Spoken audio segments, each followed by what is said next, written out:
Hola y bienvenidos a esta nueva edición de Mirada Económica. Les saluda Xuxin desde nuestro estudio en Beijing.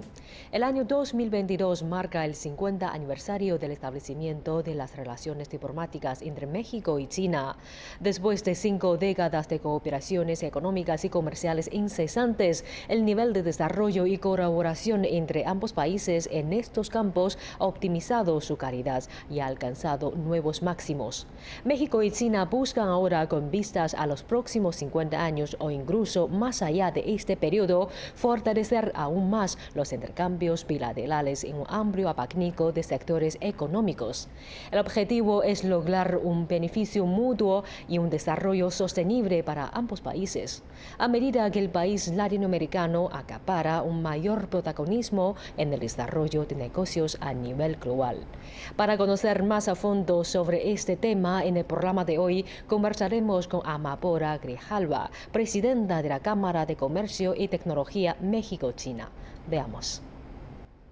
Hola, ¿qué tal? Soy Rodrigo Pacheco y hoy vamos a abordar un tema fundamental, y es que el siglo XXI tiene una dinámica, se llama China, el surgimiento de China, que viene ocurriendo desde hace varias décadas, pero que se consolida en este siglo XXI, y por supuesto la dinámica que se da con los Estados Unidos y clave el lugar y el papel que juegan países como México y el conjunto de América Latina. Para hablar de ello, me acompaña aquí en el estudio una de las expertas, conocedora a profundidad de América Latina, por supuesto, pero también de China. Pola Grijalva, ella es presidenta de la Cámara de Comercio y Tecnología México y China. Pola, gracias por estar aquí, bienvenida. Gracias, Rodrigo, de verdad un placer y un honor acompañarte en esta entrevista. Al contrario, y la verdad es que pues lo estábamos platicando hace un rato, la magnitud de China a veces desde América Latina es muy difícil dimensionarla.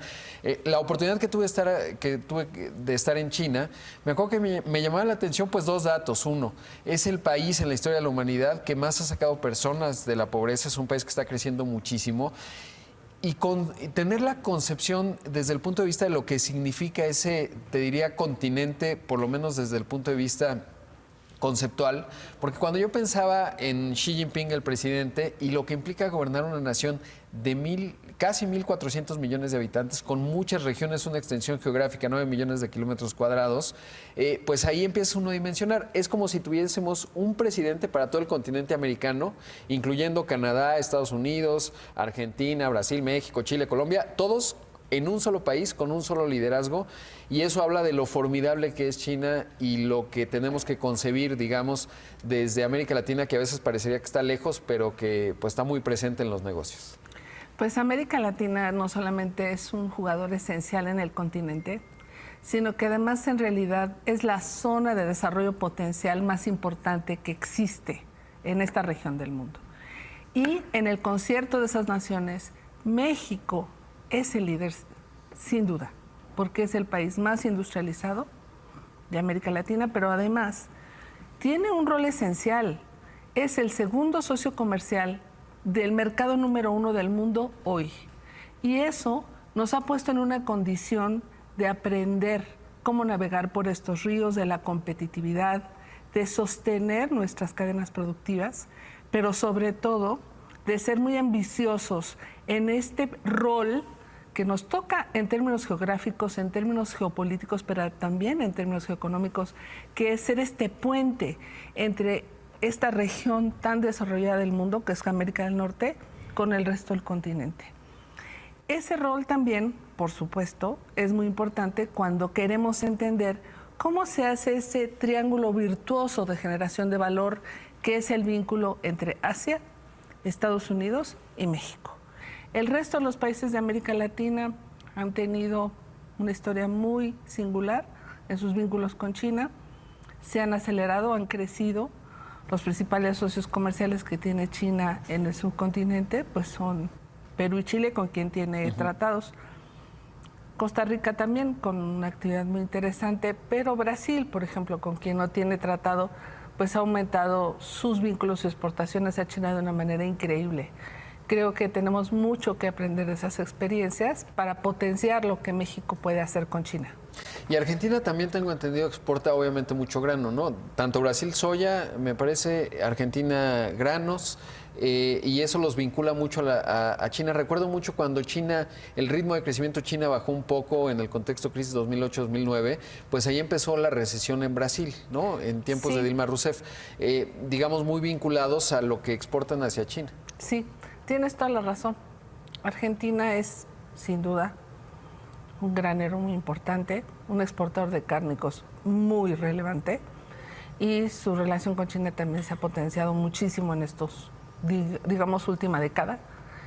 Y entonces digamos que Mercosur está actuando. También si hablamos de la Alianza del Pacífico, estamos hablando de cómo México en su alianza con Perú y Chile puede hacer muchísimo más. En fin, todas esas son asignaturas pendientes y son temas muy relevantes para promover la exportación mexicana. Vale la pena mencionar que para este 2020 tuvimos un aumento de 3 veces en la exportación de alimentos de México en medio de la pandemia. Esto pues nos habla de un asunto que es muy importante, no solamente es potencial, es real.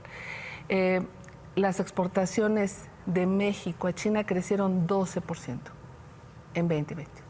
Es a doble dígito, un crecimiento muy interesante que tenemos que revisitar. Y que además hay que decir que China es el segundo socio comercial de México por volumen. Evidentemente el primero es Estados Unidos por mucho, es digamos el gran determinante, pero a veces cuando uno le pregunta a alguien que está enterado de negocios, pero a lo mejor no tiene las cifras muy claras, piensa que el segundo será Canadá o a lo mejor España, y resulta que es China porque importamos muchos bienes intermedios, por un lado muchos bienes finales, exportamos, ya nos decías, crecemos doble dígito y estamos hablando de un volumen de comercio, tú dime el dato exacto, pero arriba de los 80,000 millones de dólares anuales. Pues estimamos que para 2021, todavía no tenemos cifras definitivas, pero estimamos que podría llegar a los 90,000 millones. A los 90,000.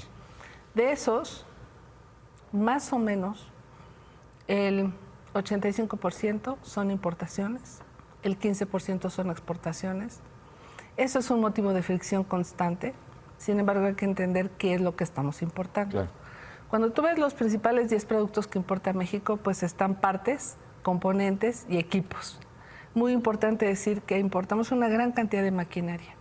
Esto está impactando la competitividad de nuestras propias cadenas de producción, pero también hay que decir que eso conforma el 75% del volumen total de lo que importamos.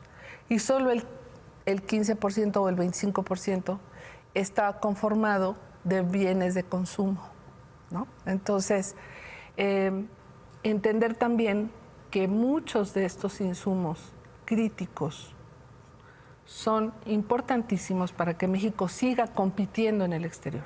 Claro. ¿De qué se trata ahora? Con la revisión del TEMEC tuvimos que aumentar el volumen, la cantidad de contenido regional de algunas cadenas. Digamos, por ejemplo, la automotriz, que es la que es más visible, significa que para que podamos conservar nuestras preferencias arancelarias en Estados Unidos, tenemos que aumentar el contenido que le agregamos en México. Eso es un incentivo muy grande para que las cadenas de proveeduría de partes y componentes automotrices tengan este magneto de atracción del reallocation, del reshoring, del que tanto se ha hablado. Y creo que eso es un fenómeno que ya estamos viviendo, las empresas están llegando. Y creo que puede ser una cosa muy importante. Ahorita lo que tenemos es que son pues pequeñas sucursales de fábricas o de proveedores, pero si logramos que ellos se inserten en el total de la industria, vamos a tener un crecimiento muy interesante, muy interesante. Esa es nuestra visión. ¿Cuál sería, digamos, los vectores o los ejes que México tendría que definir para ayudar a esto en función de lo que mencionas? Porque finalmente somos un país grandote también, la 11ª economía de consumo, como ya mencionabas, pegados a la región Norteamérica, la mayor economía del planeta, y hay una relación muy profunda entre China y Estados Unidos, una simbiosis que también pasa por México y que ahí México puede potenciar más. Sé que están llegando más inversiones de China a México, entendiendo el famoso nearshoring que ya mencionabas, el buscar resiliencia en las cadenas de suministro, también de empresas estadounidenses que antes tenían operaciones en China y que hoy están buscando tener en México pues esta posibilidad. ¿Qué tendría que hacer un país como el nuestro en función de fortalecer esa posición y sobre todo atraer esa inversión? Desde que empecé mi carrera como economista, oigo diversificar, diversificar, diversificar. Y tenemos por lo menos los últimos 30 años haciendo el intento, sin realmente lograrlo. Las cifras hablan por sí mismas. Tenemos una concentración de nuestro comercio internacional con Estados Unidos. Y pues en segundo lugar con Canadá, lo podremos englobar como con América del Norte. Pero hay que entender muy bien que América del Norte, en su posicionamiento en los mercados internacionales, está vinculado con Asia de una manera muy importante. Yo te diría, no solamente se trata de una simbiosis, se trata de una necesidad que se ha construido a lo largo del tiempo para ir generando complementación, intercambio tecnológico y también adaptación y generación de nuevas soluciones que a veces en el tiempo real necesitan ser muy rápidas. Para poder desarrollar todo eso que se estableció durante décadas y cambiarlo hacia México, tenemos que acelerar el paso. Es importante que también, después de la disrupción de las cadenas logísticas, entender que México puede jugar ese rol de backup, ¿no? De soporte, de una alternativa para no parar la cadena de producción, ¿no? Un día de paro en la cadena de producción es muy costoso. Entonces, ¿qué tenemos que hacer? Pues entender que hoy, más que nunca, y el COVID pues nos trajo de frente a la necesidad de dejar de hablar de diversificación y hacerlo. Las decisiones corporativas dentro de las empresas están caminando hacia ese objetivo, hacia esa meta. Entonces, pues yo creo que aquí el llamado es a que el sistema entero y sobre todo las reglas de operación y los incentivos que los gobiernos puedan otorgar vayan enfocados hacia fortalecer el libre movimiento de estas fuerzas productivas para que se establezcan en donde mejor convenga, para que cualquier disrupción no afecte a la cadena. Digamos, eso es una tarea urgente. Claro. ¿Cómo estamos en materia de logística? Que me imagino que será un tema pendiente, sobre todo en la capacidad que tenemos de recibir volumen desde China, transformarlo, adaptarlo y luego, digamos, de cara a la región Norteamérica, pues llevarlo. ¿Cómo estamos en infraestructura y qué se requeriría? Porque uno ve ahora los problemas logísticos y Long Beach, y sería una oportunidad de oro para los puertos en México y parecería que no lo han logrado aprovechar del todo. Mira, hay un asunto muy interesante. Por Long Beach traemos un volumen muy importante de importaciones desde China, pero exportaciones también.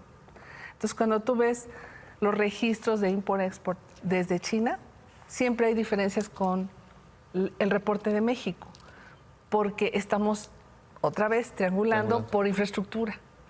Entonces, ¿qué tenemos que hacer para nosotros dejar de triangular? Bueno, pues tenemos que fortalecer nuestras capacidades de infraestructura. No solamente se trata de ampliar los puertos o de su capacidad para manejo de contenedores o de cargas a graneles o lo que sea necesario, sino también de que el multimodalismo, lo que se llama, o sea, desahogar el puerto para que estos productos lleguen a su destino final. Ahí también tenemos enormes cuellos de botella en nuestro país y pues la capacidad que tiene México para obtener crédito, financiamiento y recursos en general para crear esta infraestructura ultra necesaria, pues es un tema que tenemos que revisitar.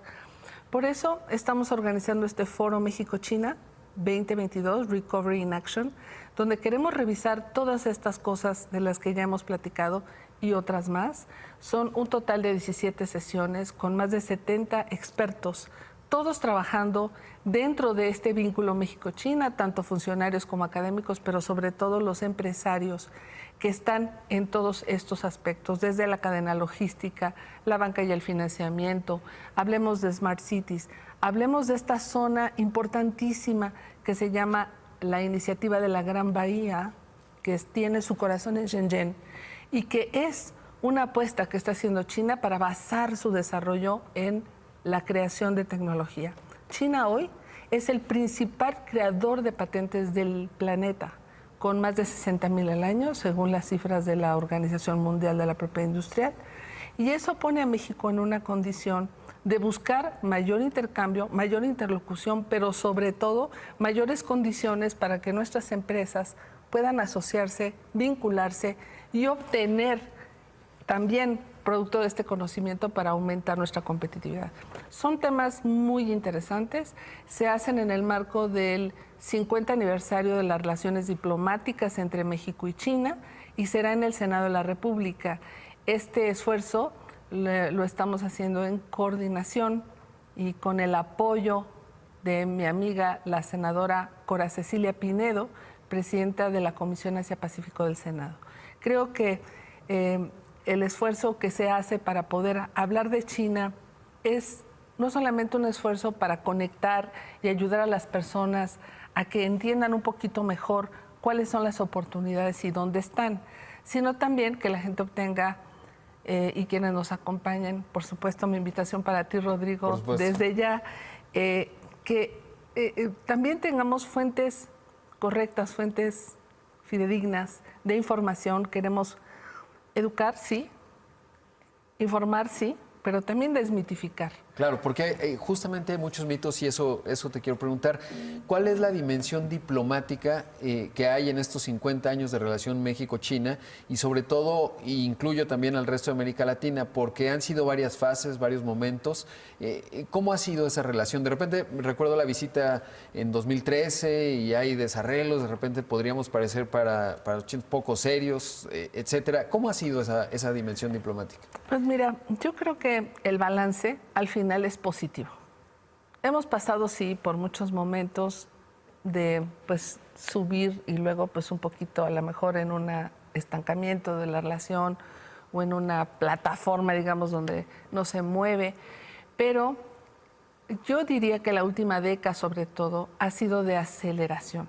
No solamente porque el mundo está más conectado, porque es más importante hoy más que nunca, como decíamos, el que México sea un jugador esencial en todas las cadenas de valor del mundo, sino porque además las formas y los medios para comunicarnos y para interactuar pues son ahora tan desarrollados, son múltiples.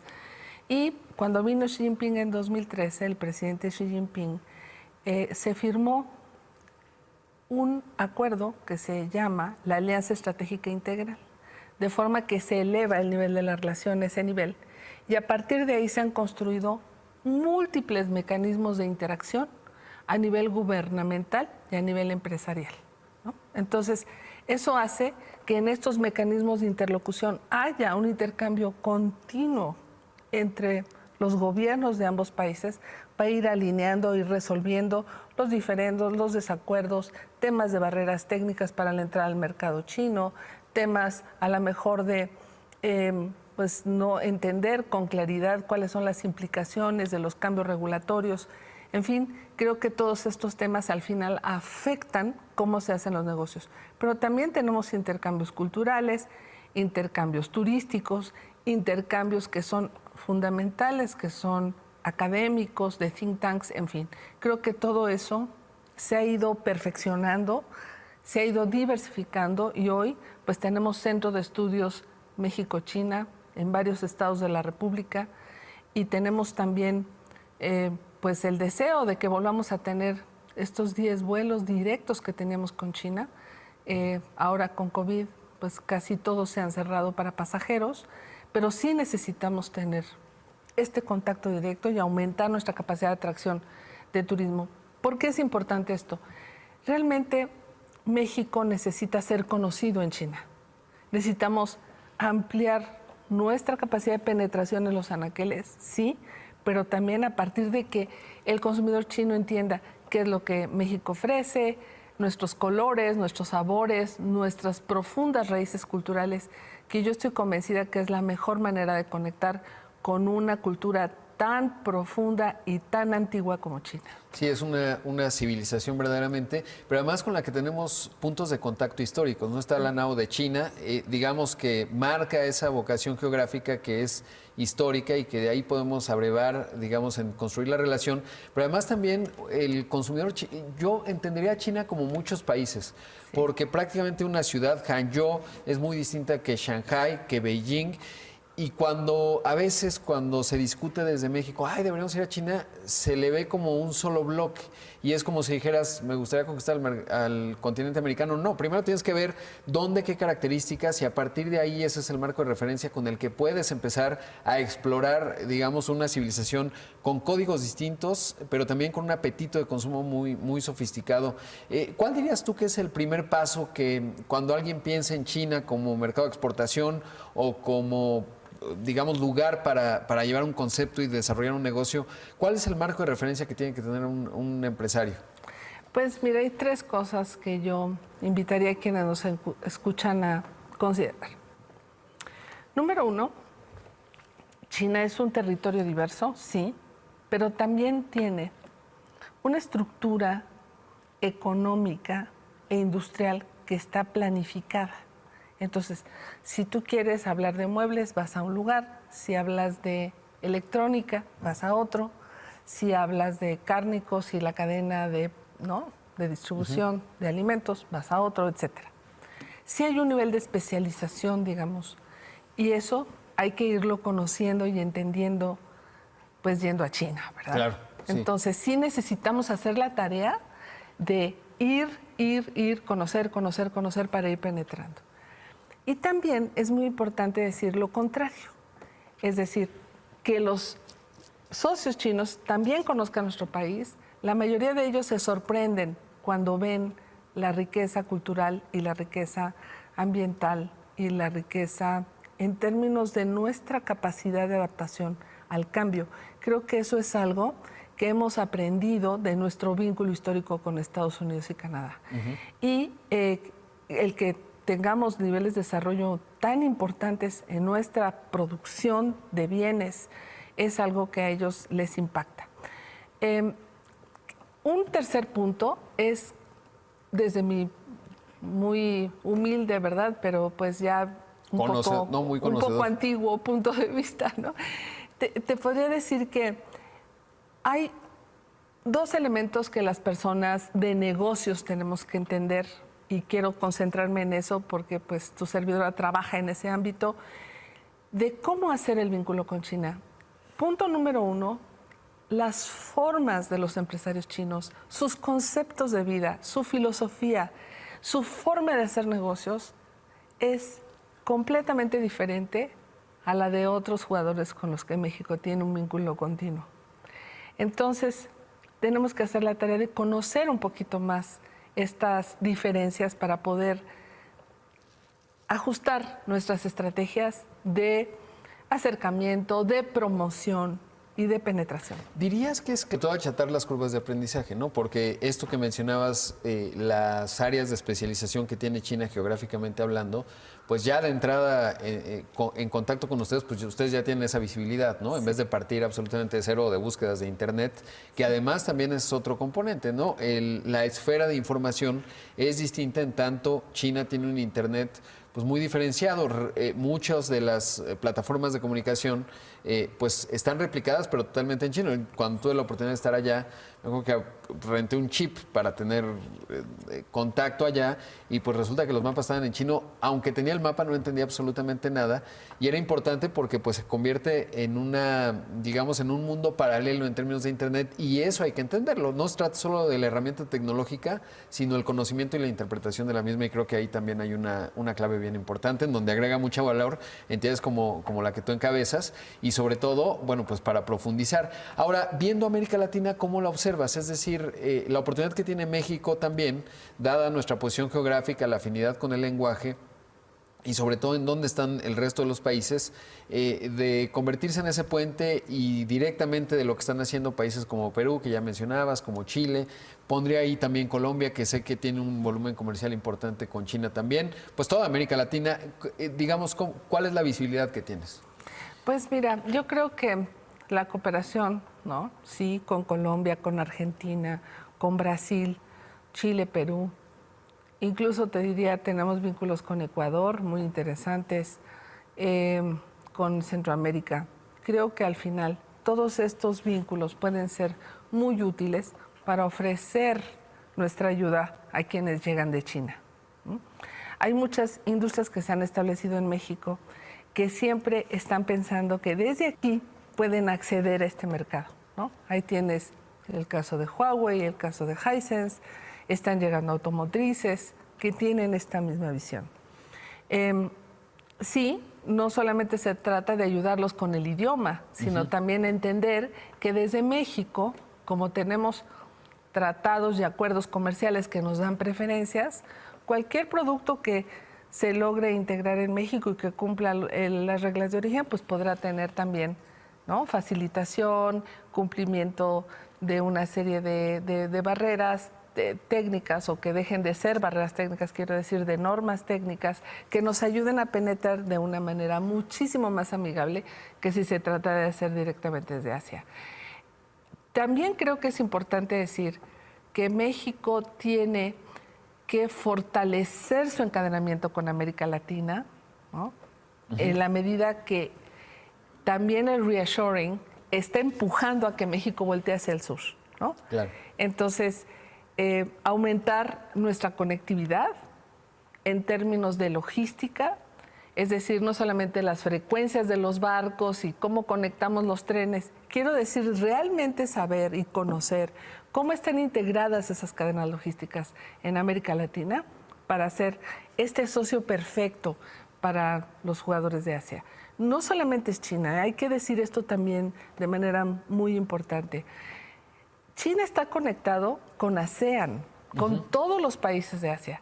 Y China está conectada de manera muy importante ahora con el nuevo tratado RCEP, y México tiene que estar muy claro en que jugar en esos mercados implica tener esta visibilidad regional para poder obtener de ambas vías beneficios para nuestros propios jugadores. Claro, y diría, y qué bueno que lo abordas, porque es el ecosistema chino en su conjunto que no se acaba en la frontera de China, pensemos y Corea o digamos todos los países de Asia, porque finalmente el bloque o la influencia que tiene China, pues ya en todo el mundo obviamente, pero particularmente en Asia, pues ya se identifica como un bloque y una zona de influencia. Incluso Japón, que pues ha sido un socio histórico después de la Segunda Guerra Mundial de Estados Unidos, hoy encuentra en China su principal mercado también de exportación. Y entonces, si un país como Japón, con el cual además tenemos también un acuerdo de entendimiento económico, está en ese nivel, se tiene que dimensionar a Asia como pues este gran bloque de una enorme oportunidad de negocio, también de retos. Ahí está Vietnam en los textiles, que puede llegar a competir con México en manufactura, etcétera, pero también como el punto de partida, que es China, que finalmente es el gran determinante de toda esa región, lo es ya de buena parte del mundo, pero creo que eso también es importante dimensionarlo. Dimensionarlo, porque entonces tenemos que jugar como jugadores regionales, ¿no? Exactamente. Es decir, nuestro vínculo con China tiene que ir fortalecido, ¿no?, por nuestra capacidad de tener acuerdos al norte y al sur. Yo creo que eso es lo que nos puede poner en condiciones perfectas para tener acuerdos en mejores condiciones. Pero también valdría la pena decir, después del COVID, hoy más que nunca queda claro que en el planeta entero el motor de crecimiento que tenemos para salir de esta crisis es Asia. Y en el corazón de esta región del mundo está China. Entonces México está en una condición muy importante en esta coyuntura para poder fortalecer su agenda con China, para fortalecer sus vínculos con Asia y para sacar el mejor provecho de eso, tratando de encontrar los mejores mecanismos para acelerar la recuperación económica en nuestro país. Muchísimas gracias, Pola. Y bueno, pues ahí quedan las reflexiones, ahí quedan los puntos. Esta conversación evidentemente apenas comienza porque son profundos los vínculos, como ya decía Pola, en una civilización milenaria, en una civilización también con mucha historia como es América Latina y particularmente México, y ahí están los puntos de optimismo en lo que venga hacia adelante. Así que les agradezco mucho que nos hayan acompañado. Así concluimos esta emisión de Mirada Económica. Les recordamos que pueden seguirnos a través de nuestras cuentas oficiales de CGTN en español en Facebook, Twitter, Instagram, YouTube, Weibo y WeChat. Gracias por sintonizarnos durante esta media hora y les invitamos a continuar disfrutando de nuestra programación. Nos vemos en la próxima edición.